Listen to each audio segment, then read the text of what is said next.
베드로는 이 2장 우리가 보았지만 2장 서두에서 구원받은 신자의 모습을 갓 태어난 아기의 모습으로 비유를 했습니다.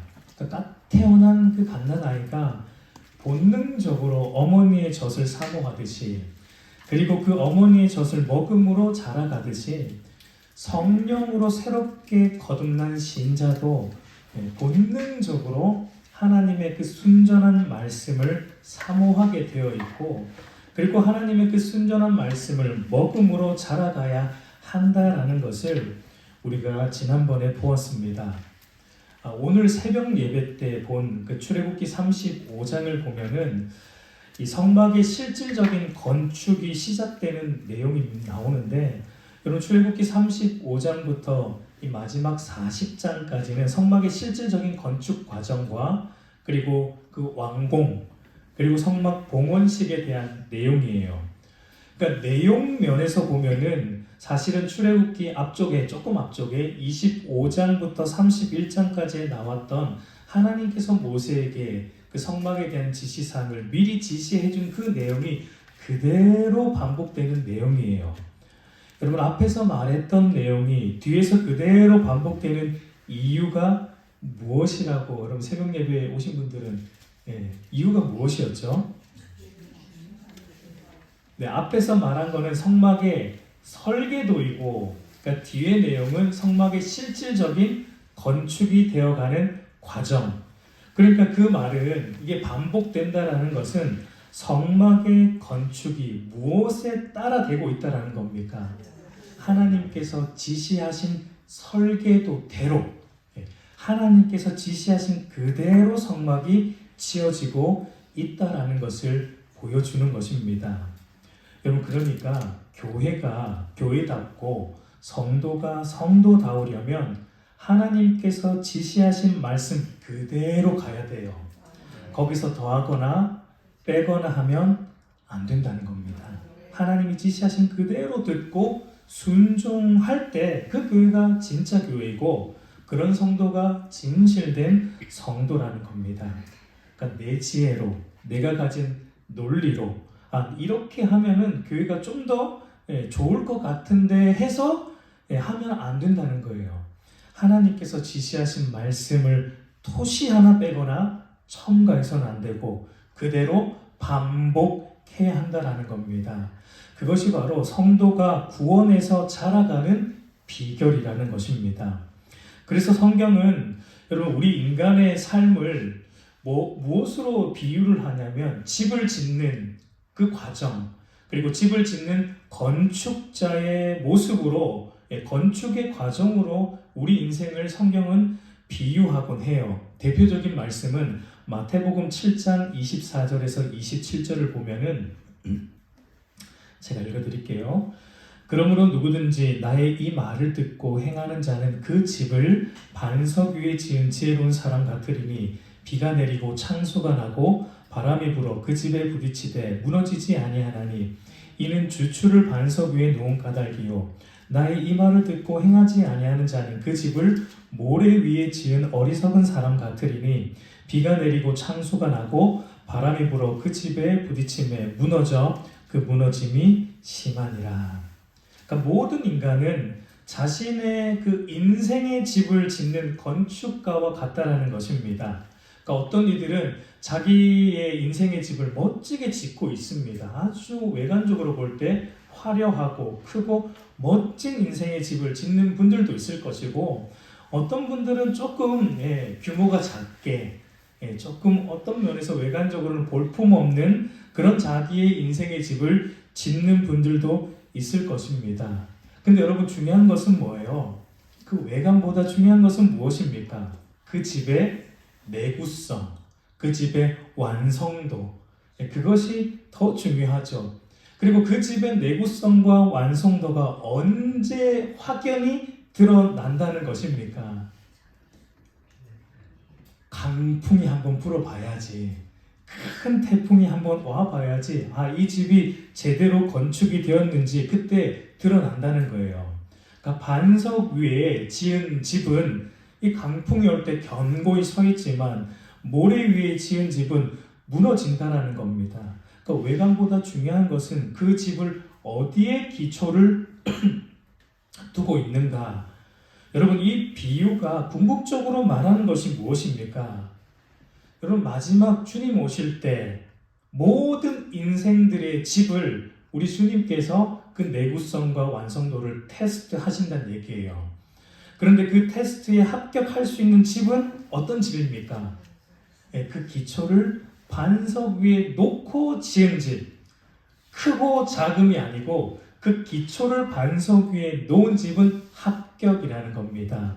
여러분, 이 반석은 누구를 가리킵니까? 예수 그리스도입니다. 그러니까 우리 인생의 집을 예수 그리스도라는 반석 위에 지은 인생들의 집만 하나님 보실 때 합격이라는 거예요. 예수 그리스도 외에 다른 모든 것 위에 세운 집은 아무리 외관상 아름답고 크다 할지라도 하나님 보실 때 불합격이라는 것입니다. 그래서 오늘 베드로도 구원받은 신자의 모습을 산돌이신 예수님 위에 세워지는 그 건축되어가는 신령한 집으로 오늘 묘사하고 있는 것을 우리가 보게 돼요. 우리 4절과 5절을 다시 한번 같이 읽어보도록 하겠습니다. 시작. 사람에게는 버림받아 되었으나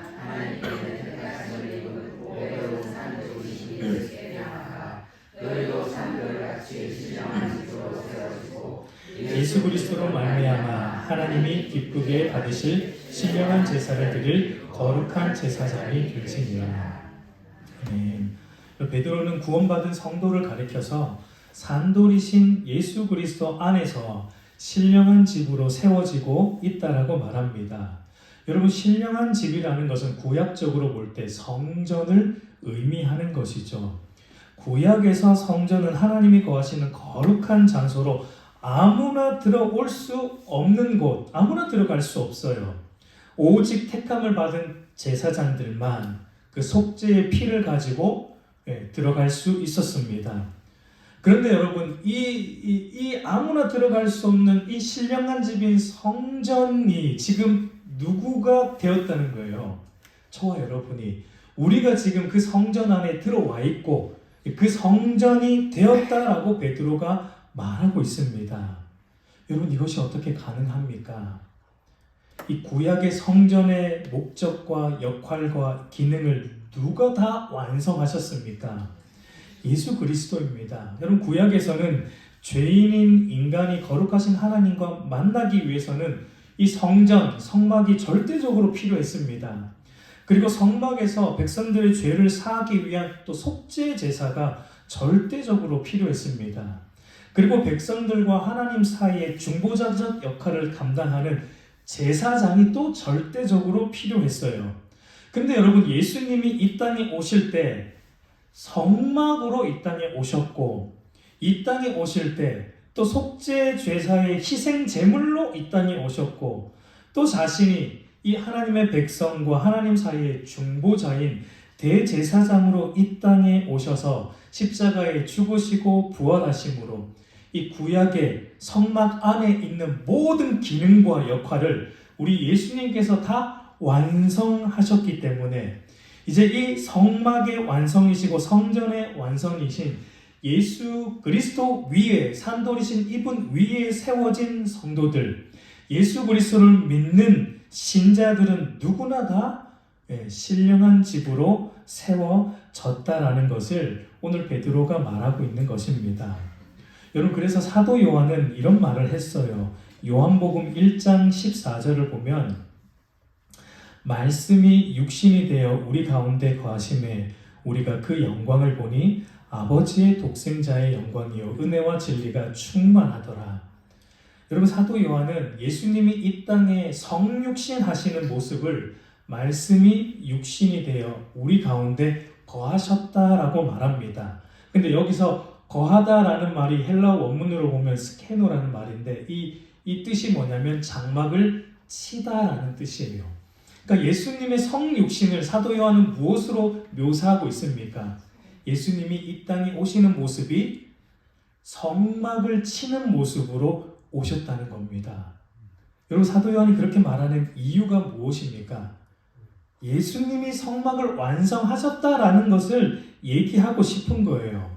그래서 요한은 조금 뒤에 이 요한복음 또 2장으로 가면은 이런 걸 기록해 놓고 있습니다. 요한복음 2장 19절에서 21절을 보면 예수께서 대답하여 이르시되 너희가 이 성전을 헐라 내가 사흘 동안 일으키리라.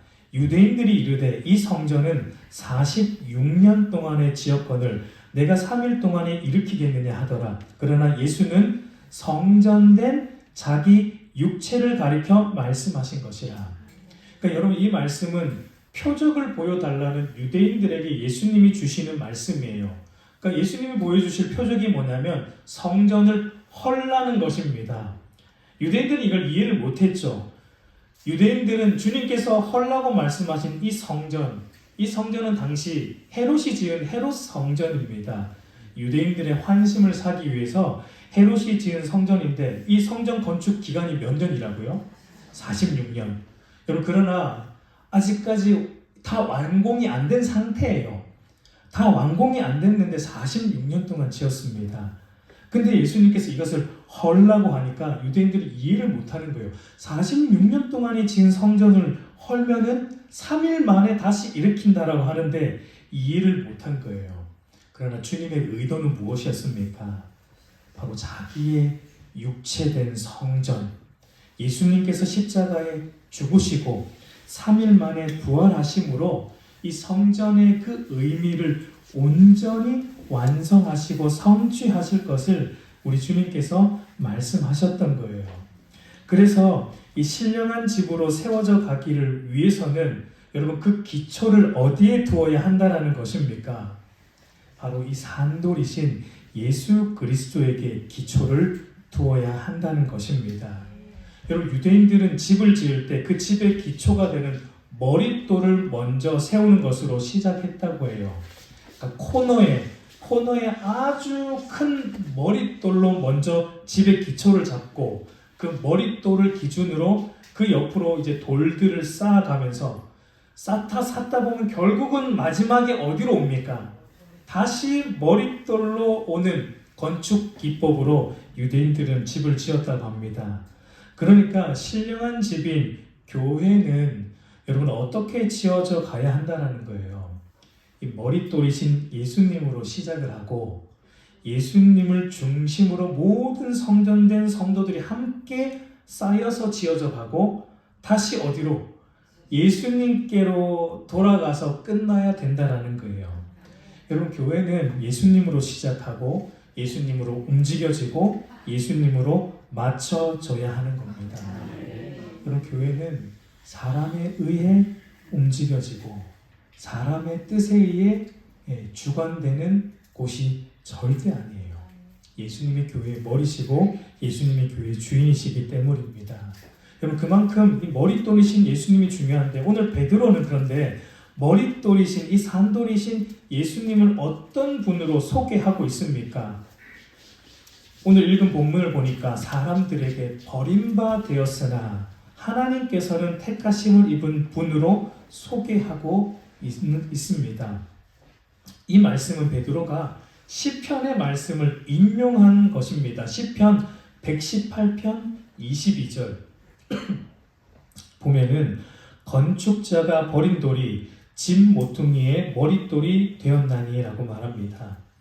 여러분 이 말씀은 시편의 기자가 예수님의 삶에 대해서 성령의 감동으로 쓴 얘기예요. 예수님께서 이 땅에 성전의 완성으로 오셨고 그리고 성전의 기초가 되는 머릿돌로 오셨는데 여러분 사람들은 예수님의 머릿돌 되심을 알아보지 못했고 버렸다는 것입니다. 예수님께서는 죄로 인해 무너진 우리의 집을 다시 세우시기 위해 우리의 인생의 머릿돌로 오셨는데 인간들은 그분을 알아보지도 못했고 그분을 배척했고 그분을 버렸고 결국은 그분을 십자가에 못 박아 죽였다라는 것입니다. 그런데 하나님께서 어떻게 하셨습니까? 하나님께서 그를 택하셨고 다시 살리셨다라는 거예요. 그러니까 예수님은 단순한 모퉁이 돌이 아니라 부활하신 모퉁이 돌로서, 오늘 베드로는 그래서 이 돌을 무슨 돌이라고 말합니까? 산돌이라고 말하고 있습니다. 단순한 모퉁이 돌이 아니라 산돌, 리빙스톤, 살아있는 돌. 그러니까 이 말은 예수님은 그냥 돌이 아니고 우리에게 생명을 공급하여 주시는, 우리의 생명의 기초가 되는 산돌이라는 것을 의미하고 있습니다.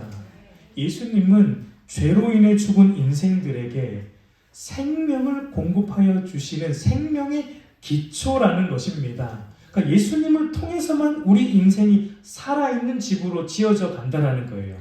생명의 집, 신령한 집으로 지어져 간다라는 것을 베드로가 말하고 있어요. 그래서 여러분, 베드로가 오순절 성령 감림 사건 때도 성령으로 충만하여져서 복음을 전할 때도 이 말씀을 했었습니다. 사도행전 4장 11절과 12절을 보면 이 예수는 너희 건축자들의 버린 돌로서 집 모퉁이의 머릿돌이 되었느니라.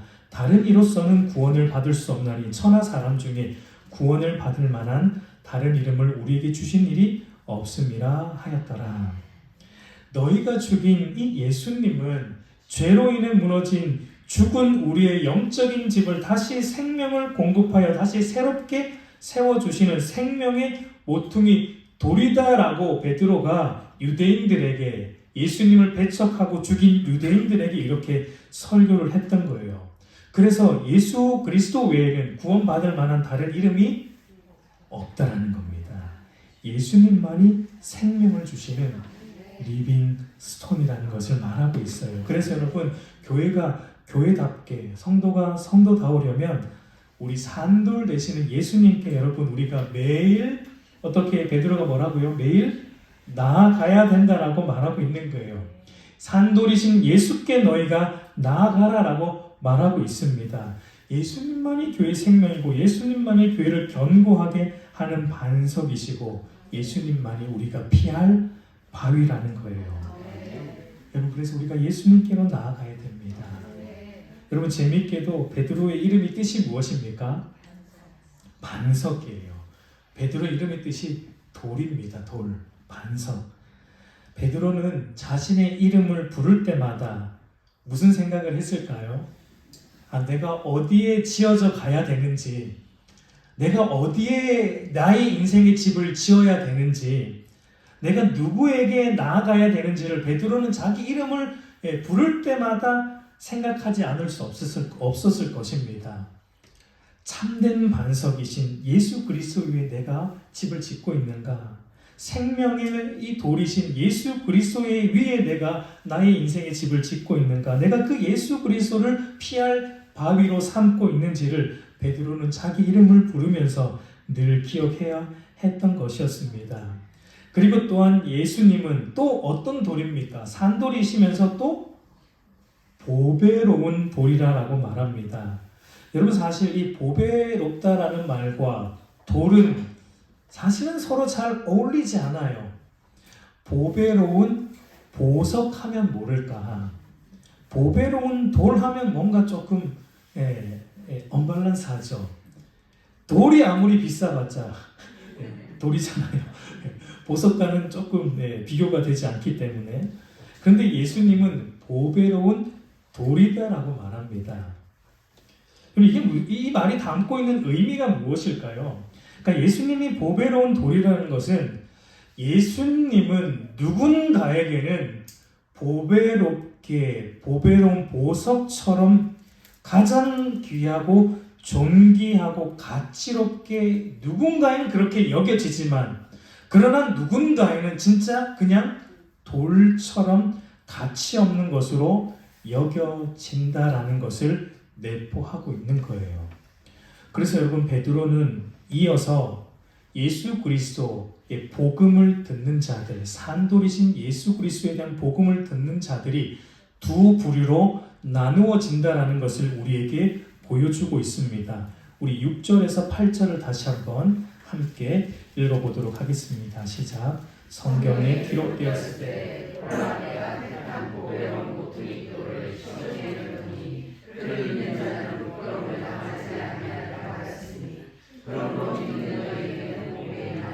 믿지 아니하는 잘되면 건축자들이 버린 그 돌이 모퉁이의 머릿돌이 되고 또한 부딪히는 돌과 그들의 말씀을 순종하지 아니함으로 넘어지나니 이는 그들을 이렇게 정하시는 것이라. 여러분, 이 말씀도 베드로가 이사야 선지자의 말씀을 인용한 거예요. 이 베드로가 굉장히 구약의 말씀을 많이 가져와서 사용을 하는데 이 말씀도 이사야 28장 16절 말씀을 가져왔습니다. 이사야 28장 16절을 보면 그러므로 주 예수께서 이같이 이르시되 보라 내가 한 돌을 시온에 두어 기초를 삼았노니 곧 시험한 돌이요 귀하고 견고한 기초돌이라 그것을 믿는 이는 다급하게 되지 아니하리로다. 이사야 28장의 이 문맥을 보면은 이사야 선지자가 이스라엘 백성들의 이스라엘의 특별히 지도자들의 불순종을 책망하는 메시지입니다. 그러니까 이스라엘의 지도자들이 누구를 의지했냐, 누구를 돌로 삼았느냐면 하나님이 아니라 당시의 강대국이었던 아수르와 애굽과 같은 강대국을 그들의 견고한 반석으로 삼고 그들을 의지하고 있었던 거예요. 그러니까 하나님께서는 말씀하시는 거예요. 그런 강대국을 의지하여 너희의 집을 건축할 때 그 건축된 집은 헛된 집이다. 무너진다. 오직 어떤 집만 하나님께서 시온에 두신 한 돌, 이 견고한 기초돌이신 예수 그리스도 위에 세워질 하나님 나라만이 영원히 견고한 나라이다라는 것을 이사야 선지자를 통해 이스라엘 백성들에게 하나님께서 말씀하셨던 내용인 거예요. 예수 그리스도 위에 세워지는 집이 아니면은 그 어떤 강대국 위에 세워도 다 무너지고 마는 헛된 집이다라는 것을 말씀하고 있습니다. 여러분, 그래서 이 예수 그리스도의 복음은 모든 인생을 둘로 나누게 만들어요. 예수 그리스도의 십자가 복음이 비추어지면은 뭐가 드러나냐면 그 사람이 지금 어디에 기초를 두고 있는지가 다 드러난다라는 것을 말하는 거예요. 그 사람의 기초가 산돌이신 예수 그리스도에게 기초를 두고 신령한 집으로 지어져 가고 있는지 아니면 이 사람이 세상의 헛된 것에 기초를 두고 결국은 무너지고 마는, 그러나 겉으로 볼 때는 굉장히 아름답고 휘황찬란한 바벨탑과 같은 겉으로만 의리의리한 집을 짓고 있는지 복음의 빛이 비추어지면은 그 기초가 다 드러난다는 거예요. 여러분, 마치 예수님께서 십자가에 달리실 때 한쪽에는 그 예수님을 가치로운 보배로운 돌로 여기고 생명을 얻고 구원받았고, 다른 한쪽에는 그 예수님의 가치를 알아보지 못하고 배척하고 조롱하고 믿지 않음으로 멸망당한 것 같이 예수 그리스도의 십자가 복음 앞에서 이렇게 모든 인생들은 두 가지의 모습으로, 두 가지의 건축자의 모습으로, 두 가지의 기초를 둔 집의 모습으로 다 드러난다는 거예요. 그래서 여러분, 바울은 이렇게 말했죠. 고린도전서 1장 23절과 24절을 보면 우리는 십자가에 못 박힌 그리스도를 전하니 유대인에게는 거리끼는 것이요 이방인에게는 미련한 곳이로되 오직 부르심을 받은 자들에게는 유대인이나 헬라인이나 그리스도는 하나님의 능력이요 하나님의 지혜니라. 예수님의 십자가 복음이 믿어지는 자들에게는 예수 그리스도는 하나님의 능력과 지혜이고 가장 보배롭고 가치 있는 분으로 깨달아 알게 되고, 그래서 그분 위에 자신의 인생의 집을 짓기 시작한다는 겁니다. 그러나 그 예수 그리스도의 십자가 복음이 믿어지지 않는 자들은 그 예수 그리스도를 미련한 것으로 여기고 어떻게 합니까? 자기들의 집을 짓는데 방해가 되는 부딪히는 돌, 거치는 돌이라서 그 돌을 버려버리고 마는 그런 모습으로 드러난다라고 베드로가 말하고 있습니다. 여러분, 그러면 누가 이 예수 그리스도의 복음을 들을 때 이 예수 그리스도를 보배로운 산돌로 여기고 이 예수님의 위에 우리의 집을 신령한 집으로 지을 수 있습니까? 여러분, 이것은 우리 스스로의 힘과 결단으로 되지 않습니다. 이것은 전적으로 하나님께 달려 있어요. 하나님의 은혜입니다. 그래서 여러분 베드로는 8절 말미에 이렇게 말해요. 이는 그들을 이렇게 정하신 것이라. 예수님의 십자가 복음을 듣고도 믿지 않고 배척하는 이들은 하나님께서 그렇게 정하셨다고 말합니다. 여러분 이것은 우리가 구원론 다룰 때 다루었던 예정 교리를 베드로가 말하고 있습니다. 이 예정 교리의 핵심은 구원이 전적으로 하나님께 달려 있다라는 걸 말하고자 하는 것이지, 어떤 사람들은 구원받고 싶어 해도 결국은 하나님이 못 받게 정해 놓았기 때문에 받고 싶어도 억울해도 어쩔 수 없다, 그런 얘기를 하는 것이 절대 아닙니다. 그렇게 이해하면 안 돼요. 왜냐하면 그런 논리 자체가 틀린 논리이기 때문에 그렇습니다. 왜냐하면 죄로 인해 타락한 모든 인간은 그 누구도 스스로 구원받고 싶어 하는 사람이 단 한 명도 없기 때문이에요. 스스로 자신이 구원이 필요한 죄인이라고 깨달을 사람은 이 세상에 단 한 명도 존재하지 않기 때문입니다. 그래서 그들을 그렇게 정하셨다라는 말은 하나님께서 그들이 회개하고 싶은데 구원받지 못하도록 정하셨기 때문에 회개하는 것조차 막으신다라는 말이 절대 아니란 얘기입니다. 여러분 하나님의 본심은 뭐냐면 모든 이들이 구원에 이르는 것입니다. 베드로도 이것을 알고 있었어요. 베드로 후서 3장 9절을 보세요. 베드로 후서 3장 9절을 보면 주의 약속은 어떤 이들에게는 더디다고 생각하는 것 같이 더딘 것이 아니라 오직 주께서는 너희에 대하여 오래 참으사 아무도 멸망하지 아니하고 다 회개하기에 이르기를 원하시느니라 라고 말하고 있어요. 베드로가 하고 있는 얘기예요.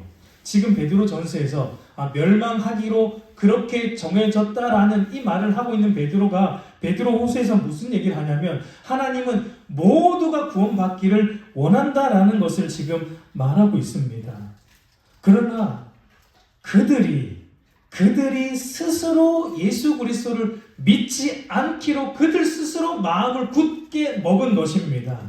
자기들의 의지로 항상 예수님의 말씀을 배척하고 불순종하기로 스스로 결정한 자들이에요. 이런 자들은 왜 이들이 복음을 듣고도 회개하지 않습니까? 여러분 회개하고 예수님을 구주로 믿는다라는 것은 무엇을 내려놓아야 돼요? 무엇을 포기해야 돼요? 나의 주인됨을 포기해야 되는 거예요. 그게 회개하고 예수 믿는다는 것의 의미예요. 그냥 교회 나오면 된다라는 게 아니에요. 교회 나와도 자기 주인됨을 고스란히 가지고 나오는 자는 아직 예수 그리스도라는 산돌 위에 집을 지은 자가 아닙니다. 회개하고 예수 그리스도를 구주로 믿는다는 것은 나의 주인됨이 포기되는 것이기 때문에 여러분 그들은 그것이 죽기보다 싫은 것입니다. 자기 소견에 옳은 대로 살고 싶은데 복음을 보니까 자기 주인됨을 부인하라고 말하니까 싫은 것입니다. 그래서 스스로 회개하지 않는 거예요. 스스로 하나님을 나는 믿지 않기로 내 스스로 결정한 것입니다. 그래서 하나님의 여러분 심판의 결정체인 지옥은 여러분 하나님께서 사실 억지로 보내는 것이 아니라는 것을 우리가 알아야 돼요. 여러분 지옥은 누가 가냐면 원하는 자들만 갑니다. 원하지 않는 자는 절대 하나님 안 보내세요. 이게 무슨 말이지? 네? 여러분 지옥의 특징이 무엇입니까? 지옥은 내가 주인 되어 사는 곳이에요. 여러분 예전에 모 연예인이 이런 말을 한 적이 있습니다. 기독교는 천국과 지옥이 있다고 말하는데 좋습니다. 그러면 우리는 지옥에 가더라도 우리끼리 서로 사랑하고 살면 그 지옥이 천국 되는 거 아닙니까? 라고 이제 기독교를 약간 비꼬는 식으로 얘기를 한 거죠. 이런 말을 하는 것은 지옥이 어떤 곳인지 모르기 때문에 그런 말을 하는 것이죠. 여러분, 지옥은 다른 이들에 대한 사랑이 조금도 없는 곳이에요. 여러분, 지옥은 오로지 자기 사랑은 존재해요. 그 자기 사랑만 존재하는 곳이 지옥이에요. 자기 애의 극치가 지옥에서 이루어집니다. 완성됩니다. 이 땅에서는 여러분, 우리가 죄인일지라도 여전히 우리 안에 모든, 예수를 안 믿어도 모든 인간들 안에 여전히 하나님의 형상의 잔재가 남아있기 때문에 조금의 이타적인 사랑이 있어요. 예수 안 믿는 사람들에게도 이타적인 사랑이 아주 조금 남아 있습니다. 많이 남아 있는 사람도 있죠. 그러나 여러분, 지옥은 이제 그 모든 하나님의 형상의 잔재가 사라지는 곳이에요. 그래서 오로지 자기만 사랑받고자 하는 자기 중심성만 남는 곳입니다. 그래서 지옥은 자기가 왕되어 살고자 다른 모든 일들을 짓밟고 무시하고 종으로 부려먹고자 하는 그런 사람들만 존재하니까 그게 지옥이에요. 그게 지옥이에요. 그래서 싸움밖에 없는 곳. 그래서 여러분, 지옥은 누가 가냐면 계속 내가 왕되어 살겠다, 내가 주인 되어 살겠다 라고 하는 사람들이 스스로 들어가는 곳이 지옥이라는 거예요. 여러분, 이것은 제가 한 말은 아닙니다. C.S. 루이스라는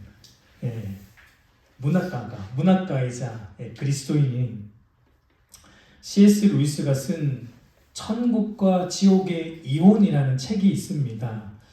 여러분, 한번 사서 읽어보십시오. 천국과 지옥의 이혼. 제목도 참 재미가 있죠. 굉장히 정말 천재적인 작가입니다. 그러니까 C.S. 루이스가 뭐라고 말하냐면 이 책에서 세상 끝에는 두 종류의 사람들만 있는데 한 부류는 하나님께 하나님의 뜻대로 이루어지기를 원합니다라고 하나님께 말하는 사람들과, 또 다른 한 부류는 하나님의 입에서 끝내 그래 내 뜻대로 이루게 해줄게 라는 말을 듣게 되는 사람들만 있다라는 거예요. 여러분, 이게 무슨 말입니까? 앞에서 제가 했던 말이에요.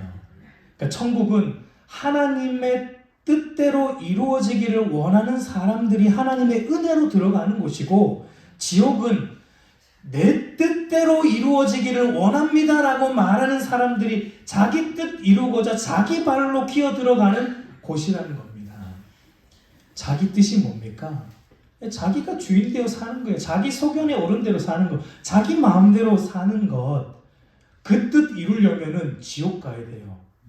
천국은 오로지 하나님의 뜻만이 이루어지는 곳이기 때문에, 천국은 오로지 하나님의 선한 뜻만이 우리를 주장하고 우리를 다스리고 통치하고 이루는 곳이기 때문에 하나님의 뜻을 사모하는 자들만이 천국으로 가는 것입니다. 여러분, 이 땅의 모든 사람들은 다들 자기 자신의 인생의 집을 짓는 전문 건축가라고 자부하고 살아가요. 내 집은 내가 알아서 멋지게 짓겠다는 겁니다. 여러분, 그걸 전도해보면 알아요. 전도해보면 전부 자기 인생의 전문가입니다. 전도해보면 알죠? 예수 믿어봤자 뭐 별거 없던데? 예수 믿는다고 뭐 돈이 나오나 뭐. 예수 같은 돈은 필요 없다라고 하나같이 자신 있게 말해요. 그럴 줄도 모르는데 이렇게 말하는 사람 없습니다. 자신 있게.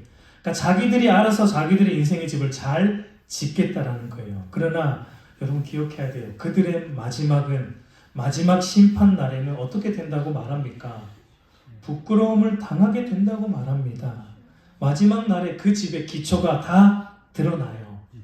잘 지었다고 생각했는데 모래 위에 지은 거예요. 무너진 집을 지은 거예요. 마지막 날 드러남으로 건축가의 전문가라고 자부했던 자신이 부끄러움 당하게 된다라는 것입니다. 그러나 보배롭고 산돌이신 예수님을 모퉁이돌 삼고 성전으로 지어져가는 성도는 마지막 날에 하나님 앞에서 보배로운 신령한 집으로 드러나서 하나님의 기쁨에 참여하게 된다라는 것을 말하고 있습니다.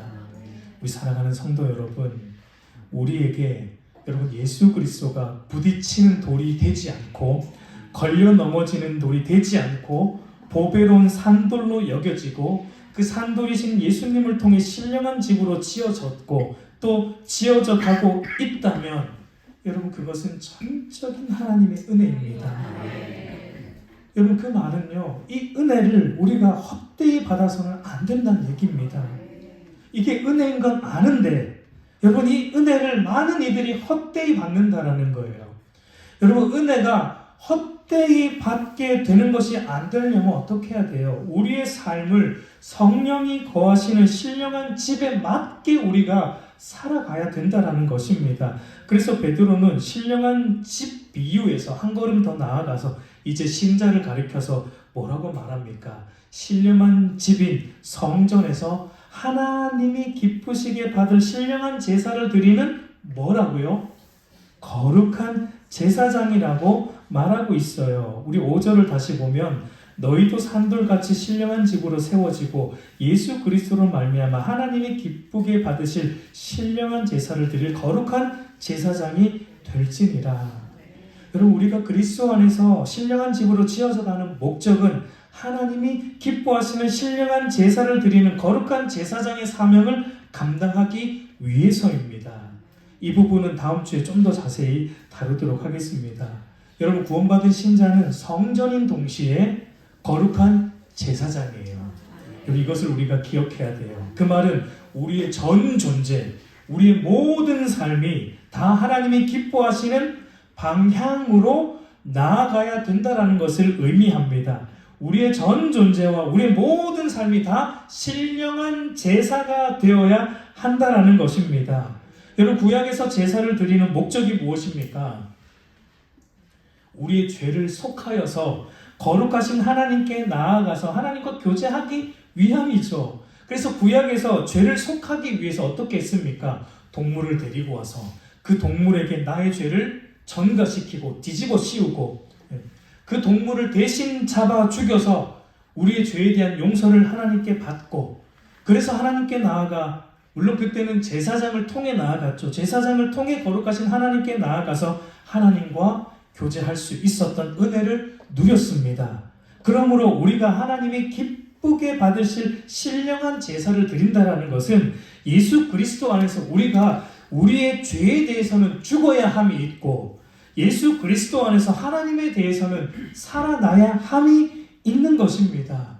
여러분 그래서 바울은 이렇게 말했어요. 갈라디아서 6장 14절을 보면 그리스도로 말미암아 세상이 나를 대하여 십자가에 못 박히고 내가 또한 세상에 대하여 그러하니라. 여러분 이게 무슨 말입니까? 바울은 자신에 대해서 그러니까 자신에게 있어서 세상이라는 것은 십자가에 못 박혔다라고 말하고 있어요. 십자가에 못 박힌 것은 무슨 의미입니까?